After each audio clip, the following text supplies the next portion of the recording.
Welcome to the Just Third Way podcast, where we ask the question, would you rather own or be owned?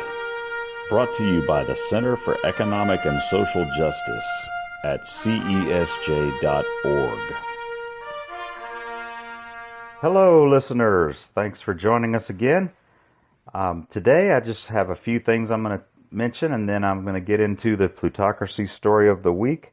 And then we have the second half of a conversation about the last three core values. The first sort of announcement is I'm going to take a hiatus from doing the podcast for the rest of the holidays and be back in the first week or so of January. So I definitely hope everyone has a safe and happy holiday season and a happy new year in 2019. And we will get on with the rest of the podcast. First, the plutocracy story of the week. I've been kind of wanting to say something about the direct payment of political action by some of the largest billionaires.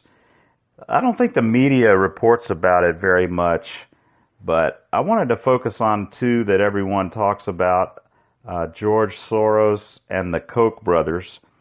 I am a little bit more of a conservative person, although most people in our movement are more, background of progressive, liberal, whatever.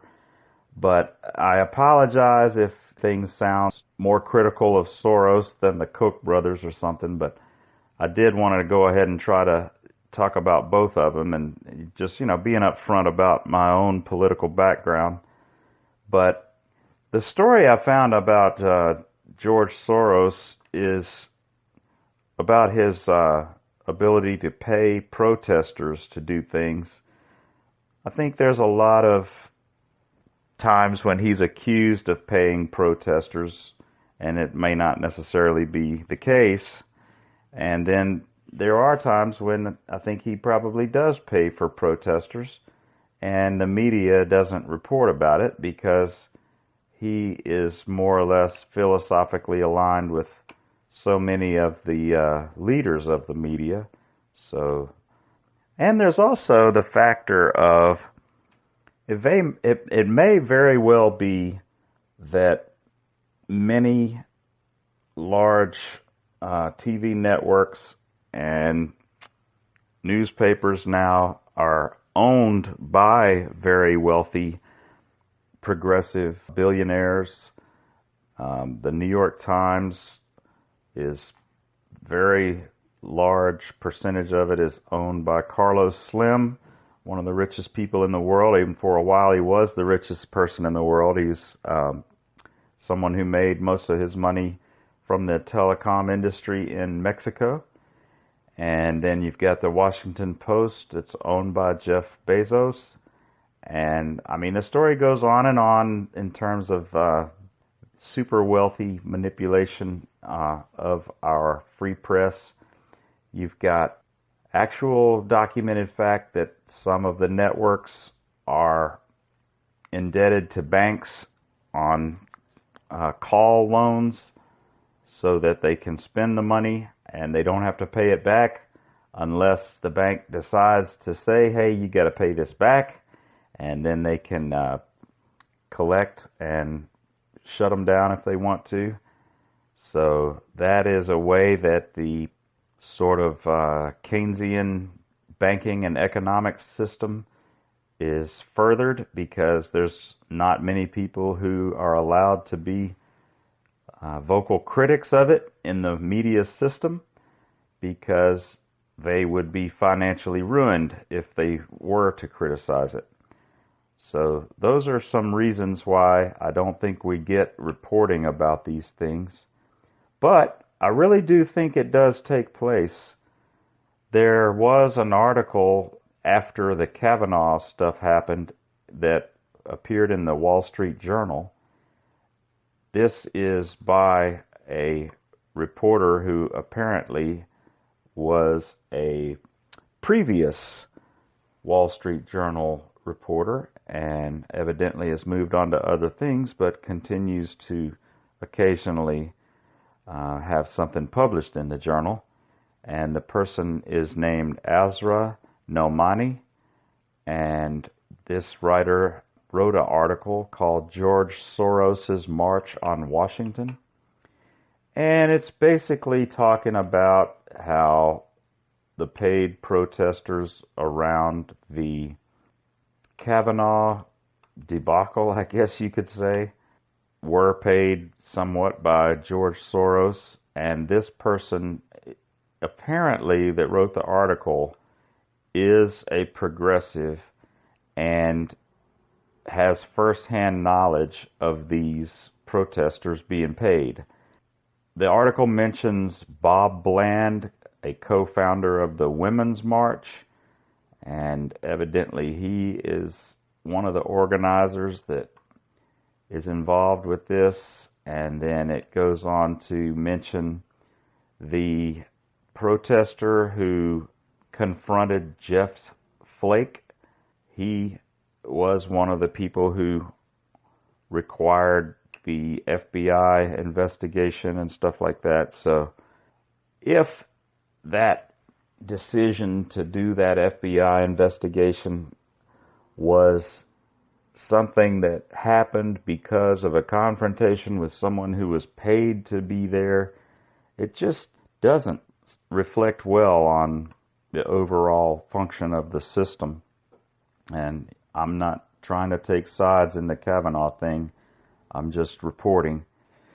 So the article says that MoveOn.org wrote a guide, How to Bird Dog, Harass Officials in Public Places in the spring of 2017 in preparation for a town hall meeting during a congressional recess. And this is the author of the article writing and speaking. It says, over the past year, I have dialed in to MoveOn.org's Sunday evening phone calls where they plan the operations and tell their troublemakers how to corner lawmakers. I still get alerts for their planning sessions. The last ones have been to #StopKavanaugh. MoveOn.org announced that its call the night after Justice Kavanaugh's confirmation would feature Anna Maria Archila, the Colombian-born sexual assault victim who cornered Senator Jeff Flake in a Senate elevator last month and screamed, "Look at me." She is co-executive director of the Center for Popular Democracy.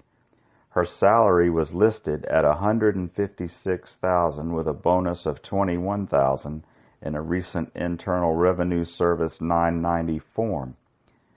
So the Center for Popular Democracy, according to this article, has received millions from Mr. Soros, along with the ACLU, Leadership Conference on Civil and Human Rights, Planned Parenthood, NARAL, Pro-Choice America, Human Rights Campaign, and on and on. MoveOn.org, a democratic organizing and lobbying group founded with Soros money, sent its army of partisan followers regular missives that led them to a Google form to ask for train tickets and places to stay. So it's obvious that there's a lot of stuff going on. This article highlights that. It does end with sort of a centrist statement. The last paragraph in the article says, Mr. Soros must, much like the Koch brothers, funds causes he cares about. There's nothing wrong with that, but democracy is better served if we follow the money on the right and left and find solutions where they are likeliest to lie, in the middle. And I wish, instead of just saying find solutions in the middle, would have been specific about empowering all people so that we are not having super wealthy, billionaires manipulating government decisions, because the whole system is about fake money and deciding who gets it. It's just a flawed system. It's the whole system of money and government. So that would have been a better way to end the article. But since it does mention the Koch brothers, and I am trying to not be too biased against the more progressive, wealthy people like Soros. I did find an article about the Koch brothers, a pretty recent article. This one was from September of 2018 in The Guardian by Alexander Hertel Fernandez and Caroline Turvo and Theta Skopel. So it says that basically it looks at an example of one area that the Koch brothers have been able to influence successfully, and saying that that is the state of Wisconsin. And it talks about how they have been able to change the political landscape in Wisconsin, mostly using an organization that Koch brothers put together called Americans for Prosperity. And it says that since 2004, AFP installs paid staff at the national, regional, and state levels and gives the money and resources needed to influence elections and deploy lobbyists and volunteers in major policy campaigns. And the article says, in constructing AFP, the Kochs have created a vehicle that is perfectly positioned to reshape American politics. AFP focuses on both elections and policy battles at all levels of government, from city councils to Congress and the White House. Although its activities are mostly centrally directed from its headquarters in Virginia, AFP has active local, state, and regional offices that reflect the federated nature of U.S. politics. And even though grassroots participants do not have much say in the direction of the group, AFP has nearly 3 million citizen activists signed up to mobilize for candidates and policy causes. Activists participate in rallies or protests and contact elected officials at the direction of more than 500 paid staffers nationwide. Taken together, AFP's grassroots volunteers and staffing rival those of the Republican Party itself. However, AFP is not a freestanding political party, but instead is an extra-party organization that parallels and leverages Republican candidates and office holders. By providing resources to support GOP candidates and officials and exerting leverage on them once elected, AFP has been able to pull the Republican Party to the far right on economic, tax, and regulatory issues.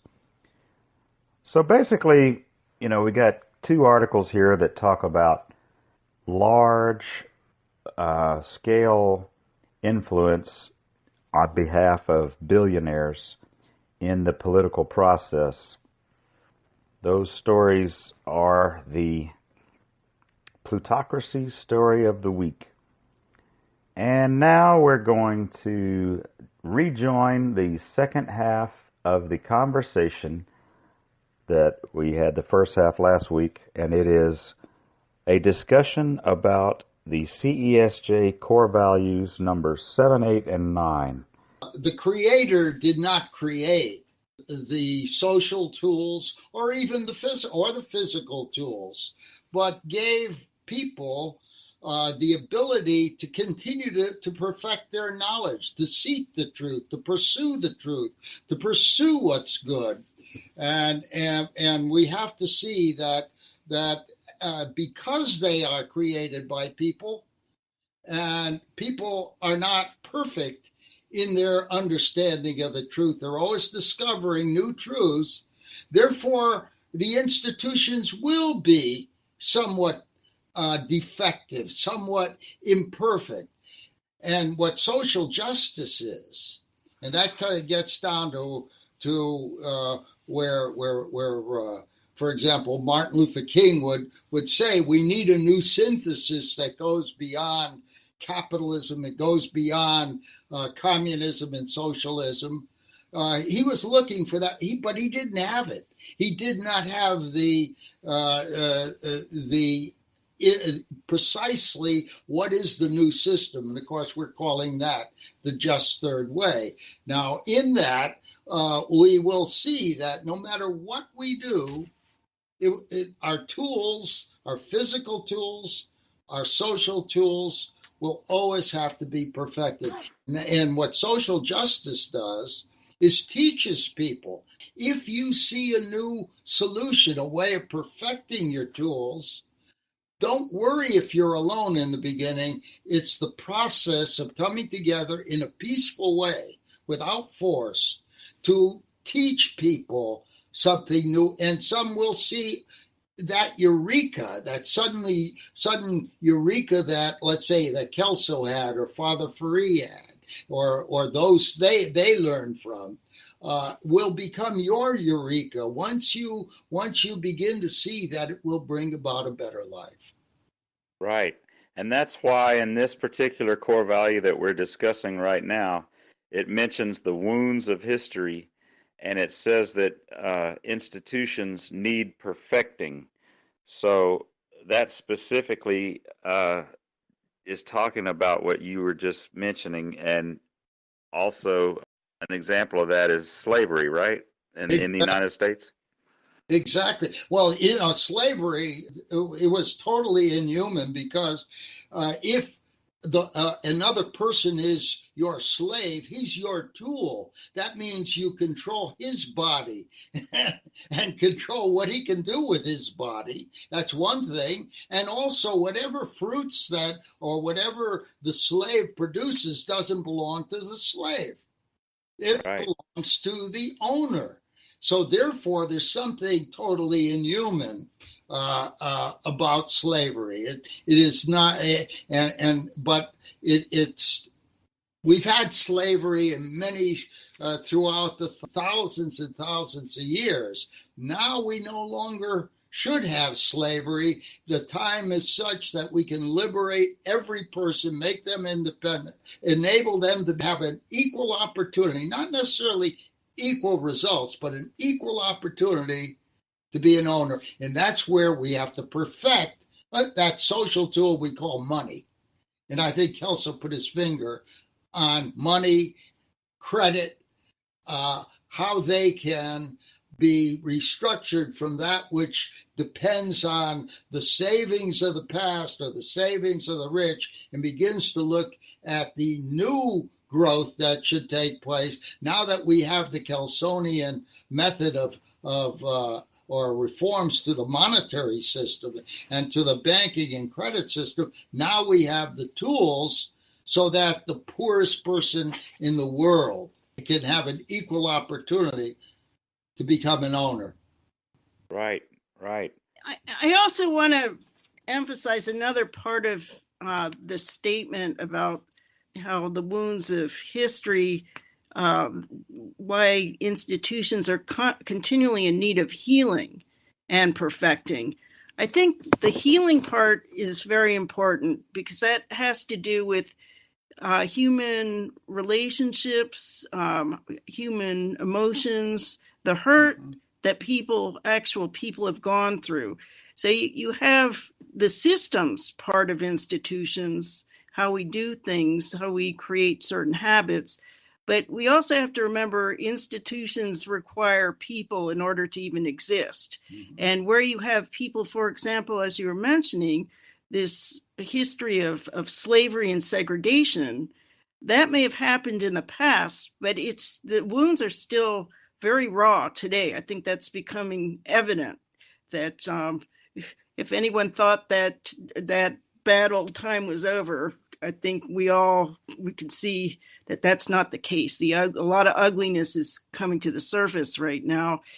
And there we have to acknowledge the pain that other people have gone through, or the remnants within an institution that are continuing to hurt people. So keeping the human aspect of institutions, being aware of that, I think is also important, because ultimately they are tools meant to, as Mike says, help people become more virtuous, help in our interdependence with each other, that we are also helping each other to grow to our fullest potential. Right. And I was going to say also, another example of an institution needing perfecting that is not discussed very often is the actual founding of our country, and it's because slavery was permitted. That's a wound of history that we have to consider and acknowledge that there was something wrong. There's so many people who want to harken back and say that exact formula that they set down in the Constitution is so important. It's, but they were humans and they were allowing slavery. Right. So we have to acknowledge that although they were believers and were trying to do the will of God, they were wrong in some cases. Well, I would say that's as great as the idea of America, which became a model for the rest of the world. We suffered from what we can call the original sin, and the original sin embedded in America's history was slavery, and of course. Right. That resulted in one of the most tragic civil wars that we can imagine. But the time has come to go beyond that. There's also, you had a person who said, well, it's time for me to kill the Jews. So he goes into a synagogue in Pittsburgh, and he has an automatic weapon, and he kills a whole bunch of Jews. Well, if you read Hitler's Mein Kampf, you'll see why that guy did what he did. Because here Hitler looked and he said there's a race of culture creators. Oh, those are the Aryans. And then there's a race of culture destroyers. Those are the Jews. They had to go. They had to be eliminated from the world. And then all the rest of the human race, they were just culture carriers. So there was this battle between the culture creators and the culture destroyers. And this is an idea that once we recognize that there may be flaws in what any group can do, our job is to try to get them to recognize, particularly the money system, that the money system, instead of being something which creates a wage slavery or welfare slavery or charity slavery or consumer debt slavery.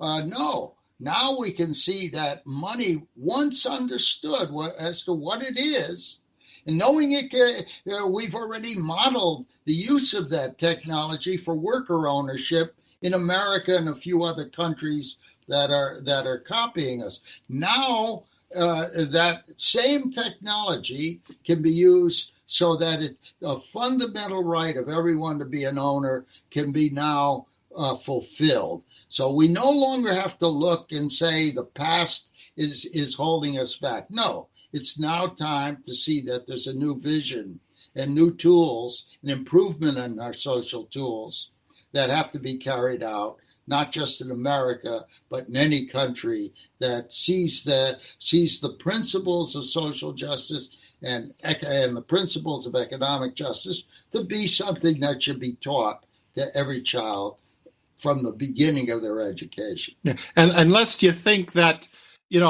bad as things are today, because people say, well, look, we're still suffering from the remnants of slavery. We're still suffering from the Holocaust. We're still suffering from a bad monetary system. We're still this, we're still that. Okay, think back.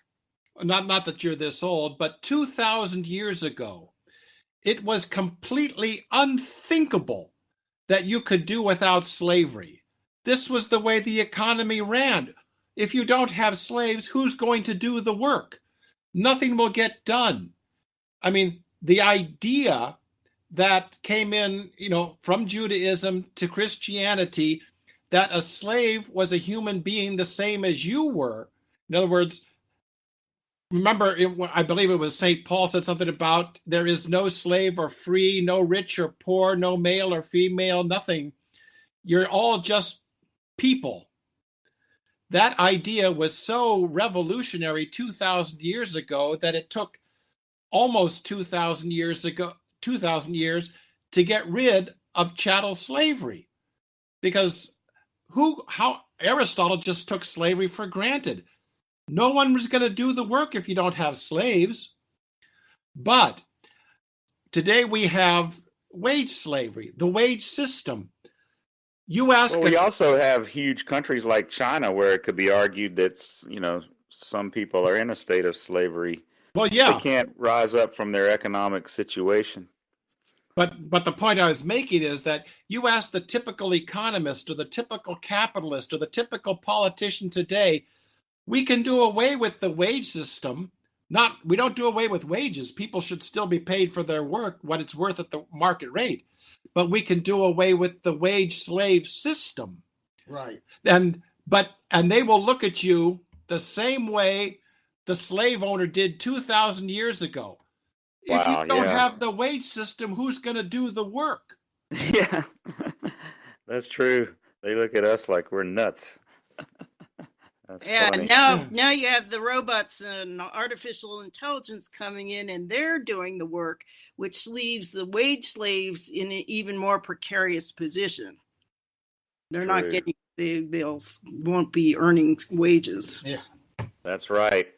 And that leads us to each individual person and how you can sort of consider the situation of the world and what you can do, your part to change it. And that's the very final line in these core values, the last one. I guess that's what we're calling number 9. The highest responsibility of each person is to pursue absolute values and to promote economic and social justice in his or her personal life and all associations with others. And I really like the way they all lead up in logic, laying down the groundwork, and then you start talking about action, and then you top it off with this one line talking about your whole focus in life, your free time, what you do with your family, who you talk to, and what you talk about. This is our opportunity to really change things and become the, ground, lay the groundwork for the future is what I was trying to say. So, sounds like you have something on that, Norm. Yeah, well, we got 17 items in our code of ethics, but the last one tells you what we all are challenged with, and that is persistence. And Yes. that there are 3 keys to gaining acceptance of revolutionary ideas: persistence, and persistence. So that's so true. Our challenge. That's right. Well, and encourage everyone in the world to join CESJ. Exactly. Right, exactly. There you go. Dawn, do you or Mike have anything else to say about how people can pursue these values in their own lives? Yeah, I think it's important to realize that social justice isn't some, highfalutin idea that only some people do. Social activists and the rest of us don't have time to do the work and act of social justice.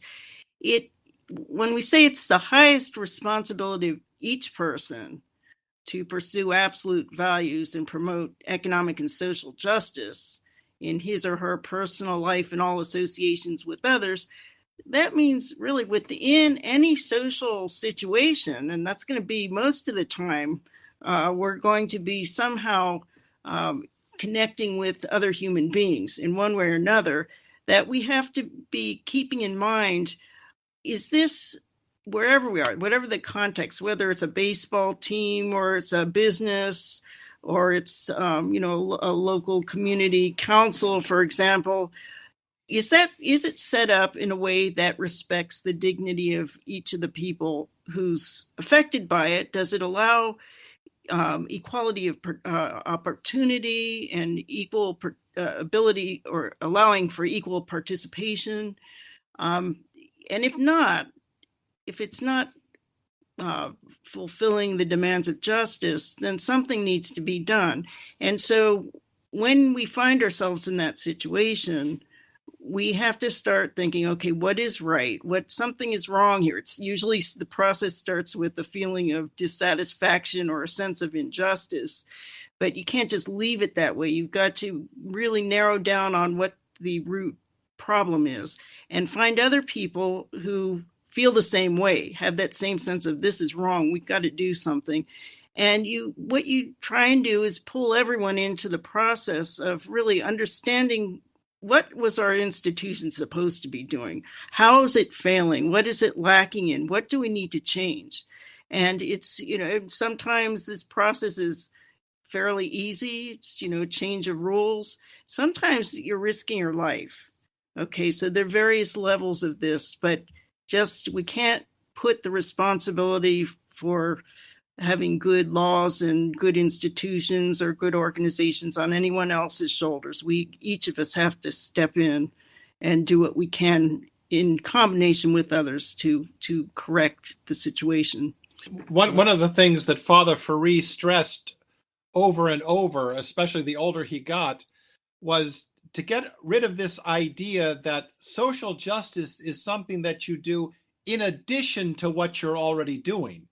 Says, no, you keep on doing what you're doing, you just do it in a different way. A better way. A better way. Yeah. It's like what, one of the forgotten popes of the 20th century, Benedict XV, who was the pope during World War I. He was addressing a very difficult situation and the new things of the modern world. And what he said was, continue to do the old things, but do them in a new way. You don't just keep banging your head against the wall trying to get the results you want. You can get the results you want, just go at it a different way and be sure to look at all levels of the common good with what you're doing.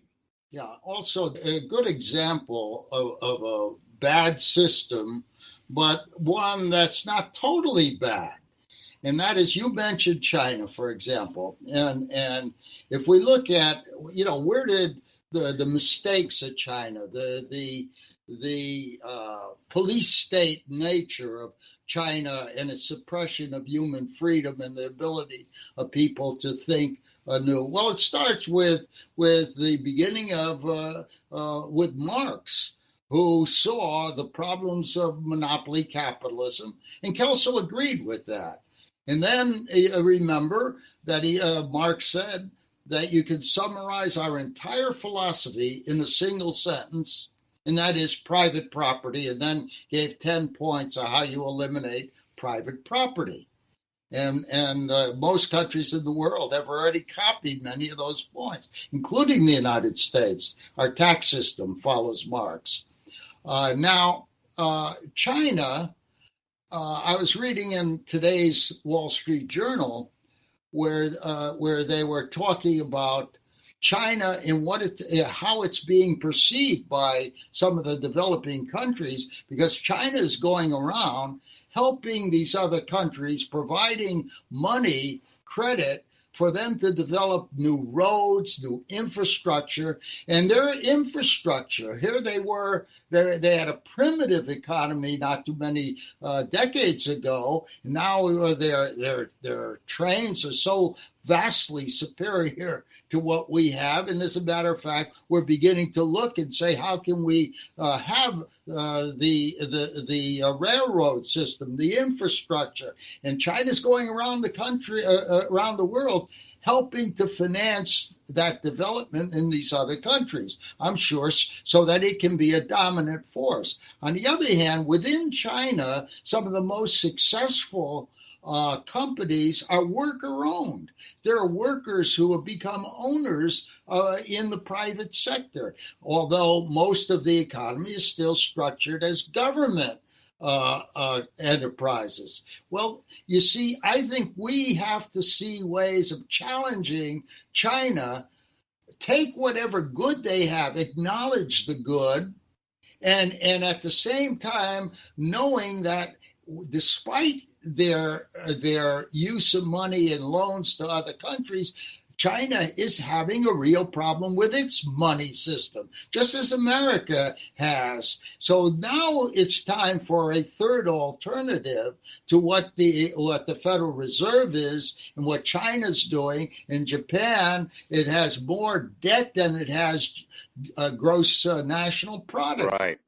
Production each year. So there's something wrong with that. The government debt shouldn't be that at all. We should be able to pay for whatever services that government provides, and it does provide some good services that we need. On the other hand, we have to see we don't need government to do some of the things they're doing now. We can't eliminate welfare in the beginning, but eventually our goal should be keep all the economic power outside of government through ownership by the people of the growth and transfers of existing assets, the productive assets, the productive tools, and that's where the new social order, the new money system, particularly the new banking system. And you can begin to see that the first country that does it will eventually be copied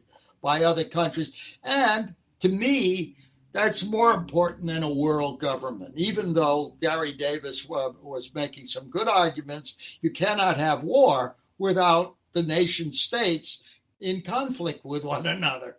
So then, in order to, and he said you need a higher order. But I said to Gary, while I agree with you, I can't think of anything more dangerous than a global government. However, but the money system doesn't have to be in government. You can have a global monetary system based on Bucky's ideas of how to measure value. You don't need gold, but the kilowatt hour would be something that we in China and every country in the world with advanced technology can come together and develop that which can help all the countries in the world, provide the technology so that the people can be owners of that technology and have jobs in the meantime, and have to build the new world that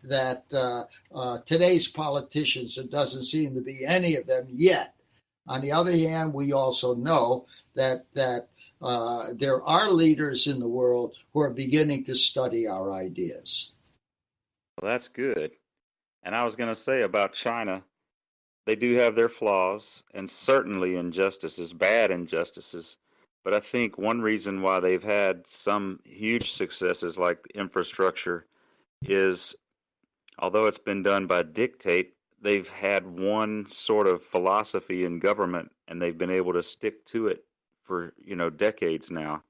Whereas we have a constant conflict and sort of a, rubber banding back and forth between two different ideals. Right. And so I think if we could all come together on a synthesis that empowers all individuals while preserving individual liberty and smaller government and free markets, right, like we're talking about, then we could get focused on the long term instead of constantly changing the plan. Right.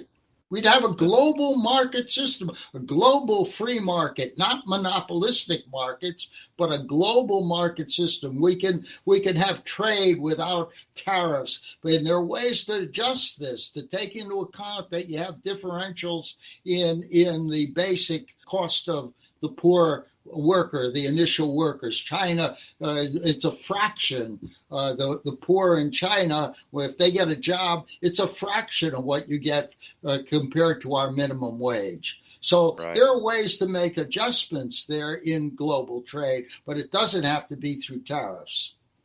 Right. Well, Dawn, Mike, do either of you have anything else on this last core value?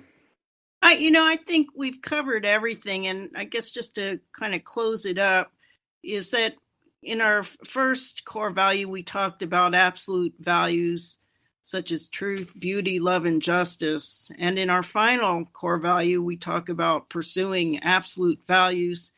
And I think this is something which in today's world, where I think people are losing sight of what are the universals, what are the things which, transcend time and history and place. And justice is one concept that's, at least we believe, it's always been there. We don't know it perfectly, and we've had to always discover new aspects of it. But for the world to change, we have to find those things that we all hold dear in each of us. And certain things, relative values, that's fine. That's what people are, that's the marketplace. But for a better society, we are going to have to start thinking about the universals and the absolutes, those things that really are something that it's true to all of us: truth, love, beauty, justice. And so, I think that's my final thought on Oh, this. that is a good final thought, and I'm glad you refocused us on those important things. I'm sure that Mike has similar thoughts. Anything else to close for you, Mike? No, I think Don said it all. Well, that's good. Well, I just want to say that I enjoy working with the three of you, that you each embody these values, just like this last core value, and probably the most important one, that it's nice to have role models to look at for people who have chosen a path in their life where they're pursuing economic and social justice in their own lives and their own association with others. And it's been a good sort of lesson for me to watch you guys. So appreciate it. There are All four right. words that summarize what we're saying: own or be owned. That's right. That's right. Right. Amen. Amen. And thank you, Dave. You're part of this great effort, and we can't express how grateful we are to have you in there with us in this big journey. Well, thank you. It's a lot of fun. All right. Well, we'll talk to you guys next time. You can join CESJ by going to cesj.org and clicking on participate, and you can become a paying member for $25 per year. And also, a student membership is $15 per year, and that qualifies you for discounts on our materials, such as books, which you can buy many of and distribute to your friends and family. And also, if you'd like to participate and comment on the podcast, feel free to call. I have a voicemail set up. I'd like to hear what you have to say, and I'll play it on the podcast. The number is 678-719-2840. Own or be owned.